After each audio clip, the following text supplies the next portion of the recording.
Hello there, Pearl. I was just wondering if you're home right now. Did you already go out to the store for the day? Oh, hi, Harriet. No, I was actually just about to go there right now. Did you need me to pick you up anything while I'm there? Well, I actually just wanted to let you know that I just went out to a steakhouse for lunch with some friends. I heard that you were going to be preparing some kind of beef dish for dinner tonight, so I wanted to tell you to think of something else. Obviously, I don't want to have to eat the same kind of food twice in the same day. Oh, I see. Okay then, I understand. Thank you for telling me. Oh, I'm so sorry to have to change your plans at the last minute like this.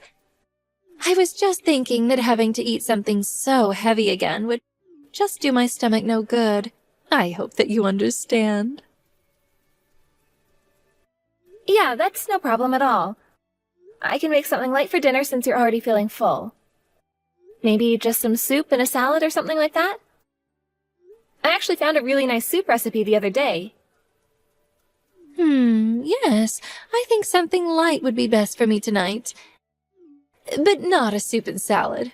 That's not even a meal. It's like an appetizer. So, nothing too heavy, but no super salads. Is there anything in particular that you would like me to make for you? I think it might be easier if you just tell me what you're in the mood for instead of having me guess as to what you might be looking for. I was thinking that we could order sushi. Oh, or maybe that sushi that comes without the rice and is just fish? I forgot what it's called. But I think just some nice raw fish is just what my stomach needs.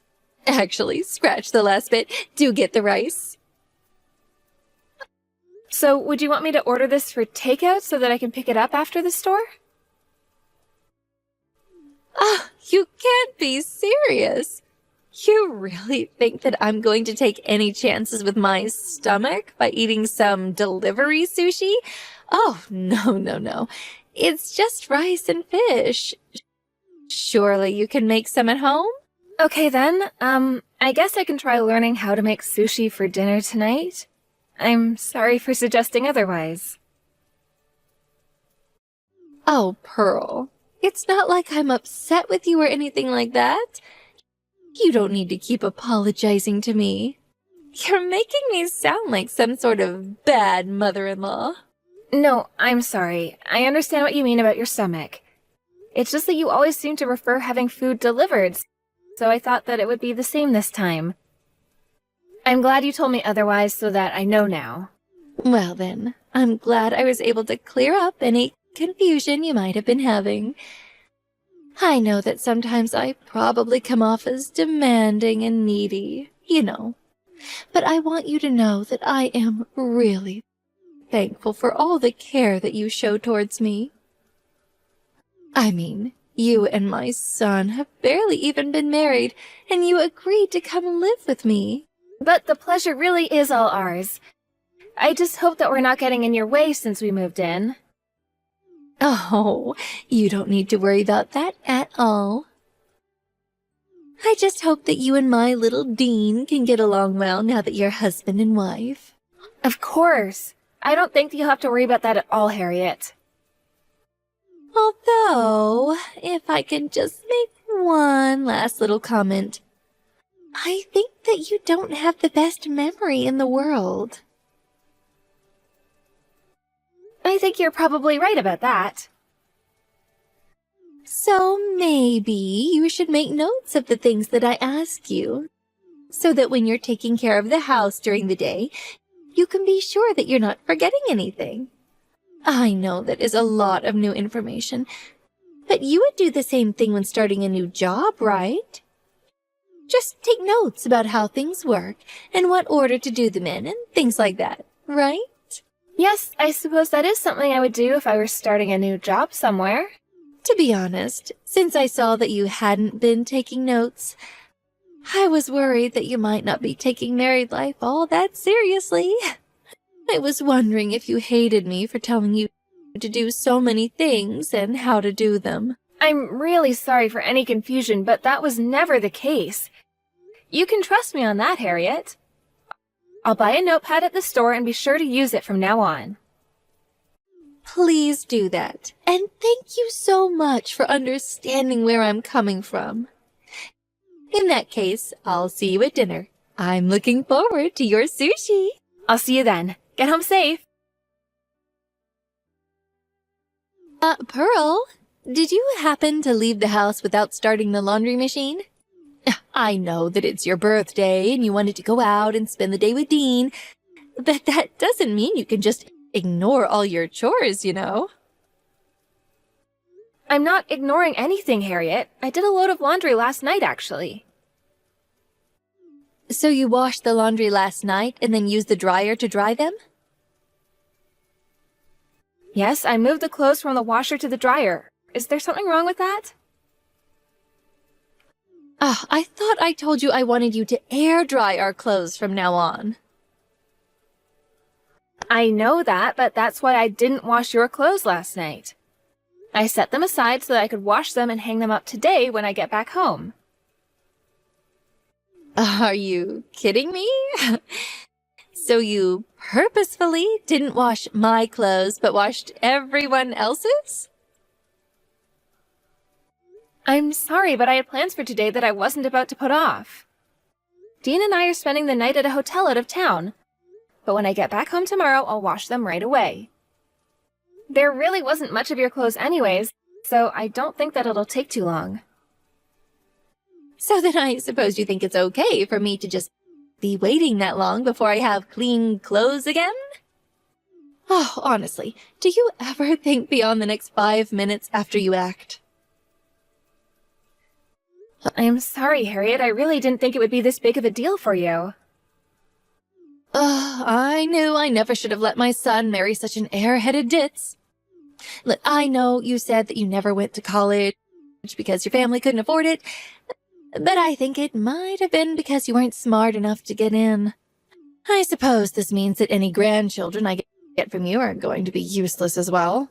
Please don't talk to me like that. I'm not a child and I know very well how to take care of myself. You may think that you're clever, but you do know the Dean has a very smart old friend, don't you? You wouldn't happen to be referring to Tina, would you? Yes, that's right. She's a brilliant girl who went to an Ivy League school and is working abroad now. I hear that she's still single, though. To be honest, I thought Dean and her were dating this whole time. You really thought that? Yeah, in fact, ever since they were little, I always thought that the two of them would end up together. So I'm sure you can imagine my shock when he brings you home and introduces you as his girlfriend to me. And I was even more shocked when I found out that you never went to college and are working some dead-end office job. I really have no idea how you sunk your claws into my little boy. Much less how you tricked him into marrying you. Well, Harriet, I don't know what else to say except that I'm sorry I'm not the perfect wife that you want me to be for Dean. But I also want you to know that I work very hard to try and please you. You're always apologizing and doing whatever I say, but are you actually growing as a person? I mean, how can I trust what you say when you do something like separate my laundry and then don't even clean it? Clearly, you barely ever actually listen to what I'm trying to say to you to tell you what to do. Ha! Here I thought having you two live with me would make my life easier. But instead, you're just giving me more things to stress about. I knew that you weren't the brightest girl, but I had no idea that you were going to be so useless. I'm really sorry if I've done anything to upset you, Harriet. Actually, I think that Dean wants to call you and have a chat. Dean wants to talk to me on the phone? Well, whatever about? Actually, he kind of saw some of these messages that we've been sending to each other. Wait a second. What? You've been showing my son our private conversations? Oh, you really are much worse than I thought you were. I didn't go out of my way to show him or anything. It's just that we're together, and he was wondering who I was spending so much time texting. Well, I am very sorry for disturbing you on your birthday, but I just had to get that off my chest. I just felt that if I didn't warn you about how I felt, that you would never change. I understand, Harriet. Thank you for telling me about how you feel in regards to all of this. And you can tell Dean that I'm out running errands and don't have time to talk to him on the phone. Anyways, I hope you two have a good rest of your day. Pearl, I just wanted to let you know that I'll be home in an hour. Got it. Sounds good. Thank you for letting me know. But it really is just such a shame, don't you think? I'm sorry? What's a shame? I don't think I quite understand what you're talking about. Well, I'm talking about my son, of course. You do know that after the two of you got back from your birthday trip, that he was just furious with me, don't you? He was saying all kinds of things about how he thought I was bullying you. And he hasn't said a word to me since doing all of that.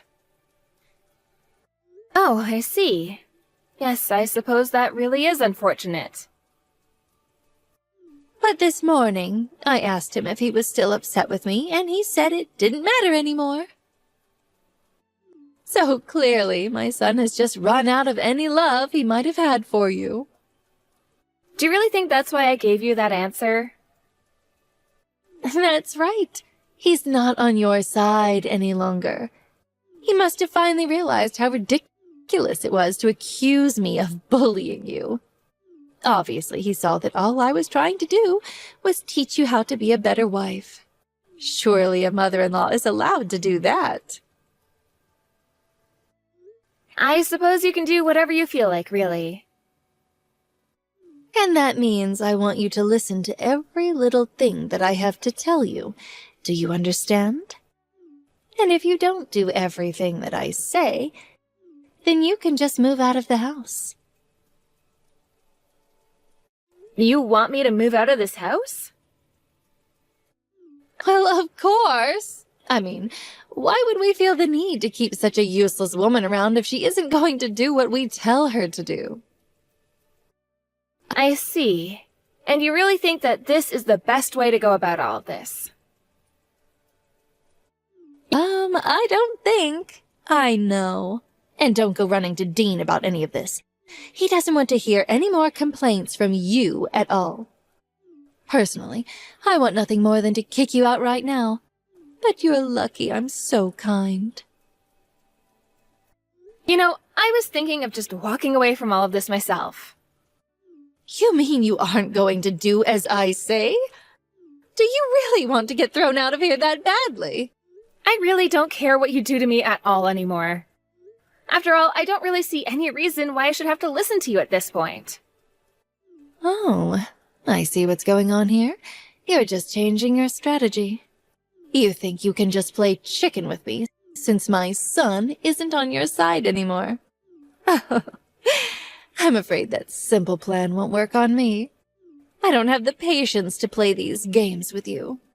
I'm not playing any games at all, and if anyone is trying to force anyone to do anything, it's you. Do you really think this is any kind of way to be treating your mother-in-law, Pearl? As of tomorrow, I'm going to be doing the bare minimum of work around the house. And you can take care of cleaning your own room, doing your own laundry, and making your own food. Do you really expect me to do all of those things for myself? Oh, when you get back home, I'm going to give you such a stern talking to. Don't you realize that you don't have anyone on your side anymore? I'll teach you to talk that way to your elders. Pearl, you tell me where you are right this instant. I actually don't really feel like doing that. You're the wife. You can't just leave the house and not tell anyone where you've gone. Oh, and to think that you're not back home in time to make me lunch. Back in my day, women never acted like this. Well, that sure explains a lot. And just what is with this attitude that you've started taking with me? You don't listen to what I tell you, and I feel like I'm being completely ignored. Is this some kind of strike or something? Do you think I'm going to give in before you do? It's nothing like that, and I really don't care at all what you do at this point. Well, if that's the case, then get back here and take care of the house already. Just how long are you going to act like a spoiled child not doing any chores? I asked you to hang up all my clothes again yesterday, and it still hasn't been done? Why aren't you obeying me? Oh no, what's gonna happen? Are you gonna throw me out? I have half a mind, too. I even understand that you and Dean haven't been talking to each other that much. It's clearly just a matter of time before the two of you break up. So just save us all the trouble and leave already. But I've already left. I packed my things and moved out. Wait, what? You've moved out already? What do you mean by that? I mean that I packed up my things and moved out. It's that simple. I have no idea what nonsense you're spouting. I mean that I did just as you said. I finished moving all of my things from the house this morning. I'd say it's been fun living with you, but it really hasn't. So you've really left the house and don't plan on coming back at all? That's right. Dean and I both moved out and we're going to live together away from you. Both you and my son have moved out of the house? That's what I just typed, yes. But why would my son agree to go with you? It doesn't make any sense to me. Really? You still don't get it? We're married. He's my husband. Of course he would come with me. But I still don't understand. I thought the two of you weren't even talking these days. I thought Dean was on my side in all of this. He stopped talking to you about this because he realized that there's no use in trying to talk any sense into you. Well, what about all the luggage? Surely you haven't moved everything out of the house, right? I still see your things here, which must mean that you've been lying this whole time. Well, obviously moving all our stuff is going to take a few days. We moved all our stuff and have been taking it to our new place while you've been out of the house. This can't be happening. How can you two just move out of the house without even talking to me about it first? Maybe because you've said and done horrible things to me, all while justifying them as being for my own good? You never once stopped to think if what you were doing was right or fair or excessive. And now you're just upset and facing the consequences of your actions. Dean and I have tried being patient with you, but we're both at our limits and can't take it anymore. It's obvious that there's no use in even trying to talk about any of this anymore. And that's why the two of you are going to leave me? Pretty much. We can't stand living with you for another minute. So please, don't bother reaching out to us for anything ever again. Wait a second. You mean I can't even talk to you? You're just going to cut me out of your lives entirely? That's right. Please, surely I didn't do anything to deserve this, right? Besides, you know that ever since my husband died, Dean is the only family that I have left. What am I supposed to do without my son? That's something you'll have to figure out for yourself, I'm afraid. Because, quite frankly, Dean feels absolutely betrayed over the way you've been treating me. Okay, let's just all calm down and talk about this rationally, please. I am being very calm right now. I really was only being so strict with you because I wanted you to become a better wife for my son. He's the only family I have. Surely you can understand that, right? I just wanted to make sure that he had someone who could be there for him the way that I was when I'm gone. Is that really so bad? That isn't bad. What's bad is the way you were treating me and trying to achieve that. You were totally bullying me. Oh, I wasn't doing anything like that at all. You made me responsible for taking care of everything around the house, and you even threw away my cooking just because you didn't like it. And you poured coffee all over the floor as soon as I had finished cleaning it. You just made messes for me to clean up for no good reason at all. But I was giving you a chance to learn how to do them even better. I mean, you said yourself that your memory is bad, so I was teaching you through repetition. And for the record, Dean says that you over-season your food, and that's why he asked me to adjust my cooking so that it wasn't so tough to eat. You mean that Dean thinks my cooking is bad? That's right. But you never gave me any kind of credit for anything. Instead, you just always put me down for not going to college. But you never even went to college yourself. But things were different back in my day. That doesn't mean you can insult me all you like. Who do you think you are looking down at me when we're no different at all? I worked so hard to try and make things right so that you would approve of me, but you never did. I was just helping to train you so that you would finally be good enough. I doubt that anything I did would have ever been enough for you. But now I realize that I don't need your approval to feel good about my marriage anymore. This is just about Dean and I, and you don't have a part in this any longer. I was just wasting my time trying to impress you. But you know that I wasn't really ever trying to be mean to you, right? Are you still harping on that point? Is that all you have to say for yourself? But it's true. I was just trying to give you chances to prove yourself to me. You threatened to kick me out of my house and told me that my husband had turned against me. Oh, that was just a test. But I really didn't think that you'd react to it all like this. Well, then it appears that you've just made mistake after mistake. But that isn't my problem. Well, then I'm sorry. Please, just tell me where you're going to live and I'll go apologize right now. I don't want your apology, and I'm not telling you where I live. I'll do all the housework. I'll do my fair share. Just please, don't do this. No, this is what you wanted, and I'm giving it to you. It's too late to back out now. Harriet continued to blow up my phone, trying to beg for my forgiveness. But Dean and I just ignored her. Apparently, Harriet got so upset that she reached out to that old friend of Dean's and tried to get her involved in a plot to steal Dan away from me. But when she reached out to Dean's old friend, she found out that she was already dating someone in the country she was living in. After that all fell apart, she went back to blowing up my phone, begging for forgiveness. After being informed about what she was up to by Dean's old friend, we realized that Harriet was too far gone to be helped. We agreed that she was never going to be offering a real apology and would only continue to interfere in our lives. Finally, we decided to block her on all platforms, and thankfully haven't heard from her since. Dean and I are very happy in our new home away from Harriet and have been enjoying all the peace and quiet that we've had since moving out. Thank you for watching. If you like this video, please give it a thumbs up and don't forget to subscribe to see more content like this.